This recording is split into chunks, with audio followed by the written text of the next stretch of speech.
Ganang Parto, Bincang Radio Persembahan PRSSNI Jawa Barat.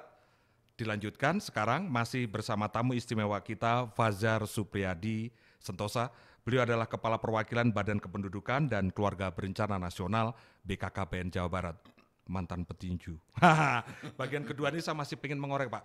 Bapak dari Bangka Belitung ke Yogyakarta tahun berapa itu, Pak?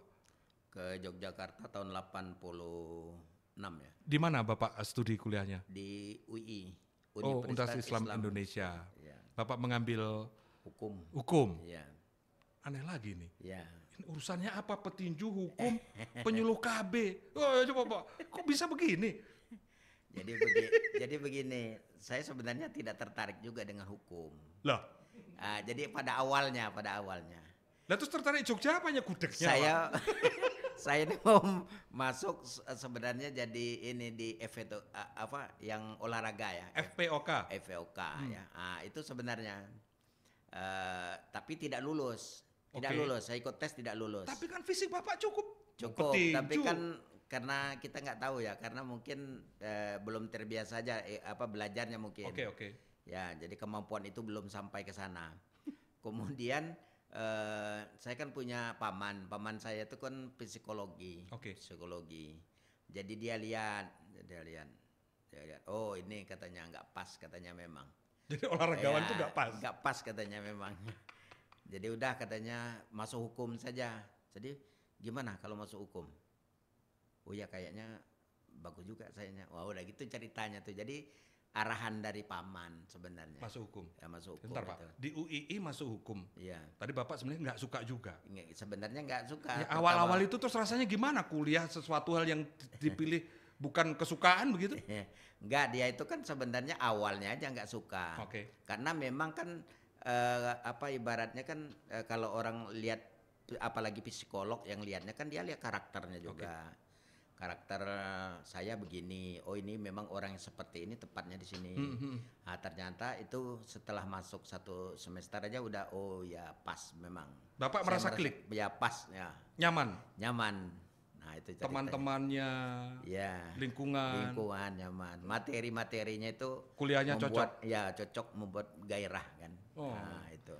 Ngekos di mana Pak dulu? Ingat? Masih yang pertama kali di Samirono. Ya itu banyak sate kan di depannya. Tapi dulu Betul. belinya belum bisa. Itu Duitnya kiriman. Duitnya kiriman. Jadi dibayarin doang. Kalau makan sate. Terus dari Samirono pindah kemana lagi? Pindah ke Taman Siswa karena Fakultas Hukumnya kan di Taman Dekat Siswa. sana ya betul, di di Tamsis situ. ya. Jadi biayanya kan sedikit tinggal jalan doang sedikit ya. Nah itulah itu lamanya di sana di Taman Siswa. Apa pelajaran berharga yang bisa Bapak dapatkan? Keturunan Tatar Pasundan, merantau ke Bangka Belitung di Sumatera, kepulauan yang jauh dari keramaian. Iya, Tahu-tahu kembali lagi ke Pulau Jawa tetapi tidak ke kampung halaman justru di tempat orang lain. Iya. Yang tentu berbeda semuanya Pak. Iya. Apa pelajaran berharga yang Bapak dapatkan di tempat di Fakultas Hukum yang awalnya nggak disukai tadi? Iya. Sebenarnya kan kalau kita ini kan di mana saja kita bisa hidup sebenarnya. Yang paling penting kita tenang sebenarnya, itu yang paling penting itu. Kan kita bisa walaupun di Bangka Belitung sepi ya ibaratnya, tapi kita merasa nyaman juga. Kemudian di Jawa Barat itu ramai, tapi kita nikmati saja. Macet-macetnya saya sampai sekarang nggak pernah ngeluh. Ya meskipun macet, Macet nggak gandeng, nggak pernah. rame apa gitu. Nggak pernah saya ngeluh. Kan katanya di rumah dinas Bapak nanti di sana, wah itu macet Pak ini. Jalan ke Iya. Jalan Suci 1 jam Iya. lebih. Saya tanya pertama kali saya datang ke sini, yang pertama saya tanya dari rumah dinas itu jauh nggak masjid? Itu yang pertama saya tanya. Yang kedua itu kalau saya dari rumah dinas ke kantor itu berapa jam? Jaraknya berapa? Jadi kalau misalkan 1 jam saya harus berangkat lebih awal. Oh. Jadi insya Allah saya hampir setiap hari itu 5:30 saya sudah berangkat. Walaupun sebenarnya di Bangka juga tidak macet tidak apa, saya sudah berangkat jam 6 lewat 10. Karena sudah kebiasaan. Sudah kebiasaan. Jadi mudah saya beradaptasinya itu. Kemudian itu nyangkut yang tadi Pak ya. Yang di Jogja. Makanan saya itu kan orang kadang susah makan itu. Menyesuaikannya. Di Jogja makan gudeg Pak. Manis terus. Manis. Di Bangka Belitung masin pedas. Di sini banyak makan sayur-sayuran tuh. Nah, semuanya saya Kena. Masuk. masuk semuanya. Jadi nggak ada masalah. Makanya sampai sekarang kalau saya ke Jogja, gudeg duluan saya cari. Nah, waktu ke sini juga dulu saya cari yang pertama ini yang banyak sambel-sambel apa itu lalapan. Jadi nggak ada masalah sebenarnya. Jadi semuanya kita nikmati. Kuncinya adalah menikmati dimanapun kita berada. Gitu. Selepas dari Jogja, tahun berapa Bapak akhirnya kembali ke Babel atau bagaimana setelah itu? Ke Babel. Nah, terus gimana kisahnya kok akhirnya daftar menjadi orang BKKBN lah kasarnya begitu. Ya. Jadi lucu juga ini. Lucu gimana Pak? Saya kan sebenarnya sudah tamat itu saya ingat tanggal 25 September ya. Tahun 1991. Oke. Jadi bagaimana kata orang tua, saya akan ngelamar di Pekanbaru karena ada dosen di sana, penerimaan dosen di Universitas Islam Riau. Islam Riau ya. Kebetulan kakak saya sudah di sana. Dan ibaratnya karena di sana juga dulu kan orang mau masuk mudah ya zaman dulu ya. Nah, saya ikutlah tes, saya diterima di sana. Menjadi dosen? Ya, tapi belum berangkat karena kan belum mengajar juga kan, baru ajaran baru. Ya. Tanggal 15 Januari orang tua saya meninggal. Nah, itulah 91 92? 92-nya. Oke. 92 tanggal 15 Januari. Jadi sebelum dia meninggal saya nggak nyangka juga dia bakal meninggal karena tidak kelihatan dia sakit. Jam 4 sore dia panggil, katanya mau kemana ini.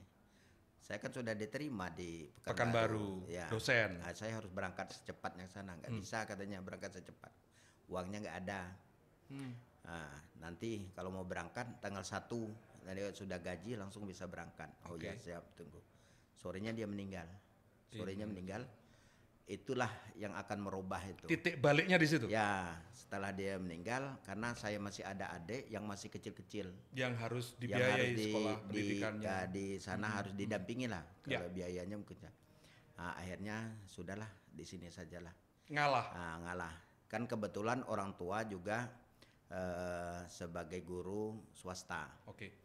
Jadi saya gantinya ngajar di sana. Oh, itu nggak jadi dosen di perguruan tinggi, akhirnya ngajar di SMP SMA Pak? SMK. SMK, ngajar apa Pak? Ngajar hukum, PMP dulu ada PMP ya. Pendidikan Moral Pancasila. Oke. Dengan hukum dagang. Oh iya iya. SMK kan, itu aja materinya yang diajarkan. Nah, sudah itu karena kan harus cepat kan, kalau cuma ngajar itu kan honor ya. Oh honorer. Nah, jadi bukalah BKKBN di Palembang. Tesnya di Palembang, Pak. Oke. Nah, jadi saya ikut tes ke Palembang. Ya udah ini yang lain belum buka kan. Nah, belum buka udah ikut BKKBN aja lah nih. Di Palembang, tapi saya ngajar bagaimana saya harus ke sana kan. Ngaturnya? Ngaturnya Nyiasatinya gimana Bapak? Jadi saya minta izin dulu. Oke. Saya bisa nggak ini minta izin, saya mau ke tes ke Palembang. Di BKKBN boleh katanya. Sudah itu kan uang kan habis juga, kalau sebulan habis kan, bisa nggak minjam dulu berangkat. Ini minjam ke sekolah tempat Bapak ngajar? Ya, ya. Jadi artinya minta gaji di depan untuk bulan berikutnya gitu? Untuk bulan. Aduh. Tapi nggak habis, cuma setengah. Terus? Ya, sudah itu ikut tes di sana 3 tahap. Jadi sebenarnya ini karena apa ya? Karena memang rahmat Allah Subhanahu wa taala yang tidak bisa. Memang kalau Allah itu sudah berkehendak, begitulah. Dari 4.300 yang diterimanya 79 cuma.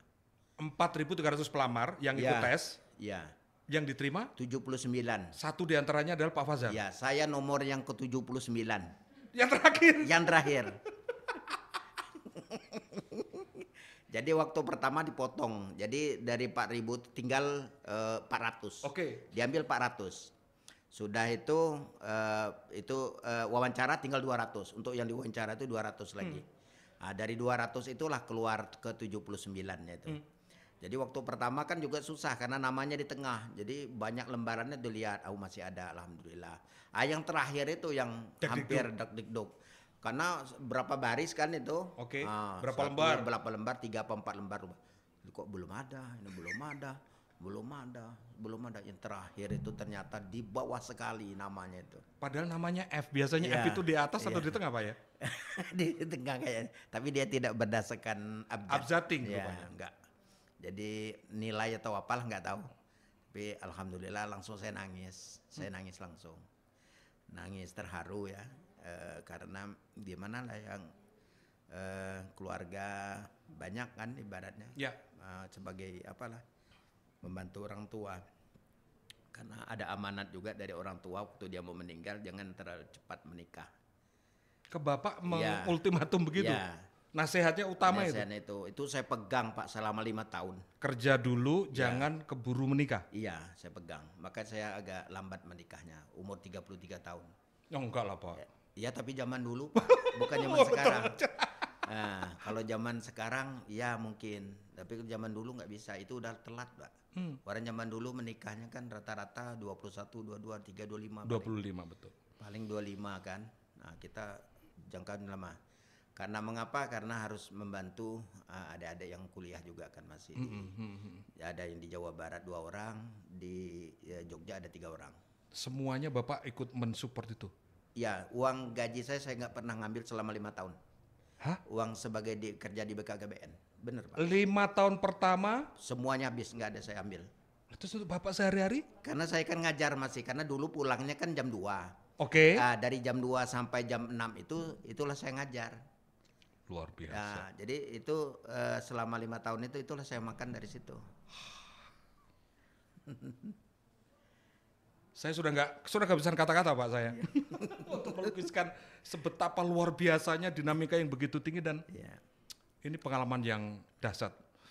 Pemirsa, utamanya bagi Anda pegawai ASN atau siapapun yang bekerja di lingkungan BKKBN, 1001 cerita, 1001 kisah tentu berbeda-beda. Tapi Pak Fajar ini memang sangat luar biasa. Kita lanjutkan sesaat lagi.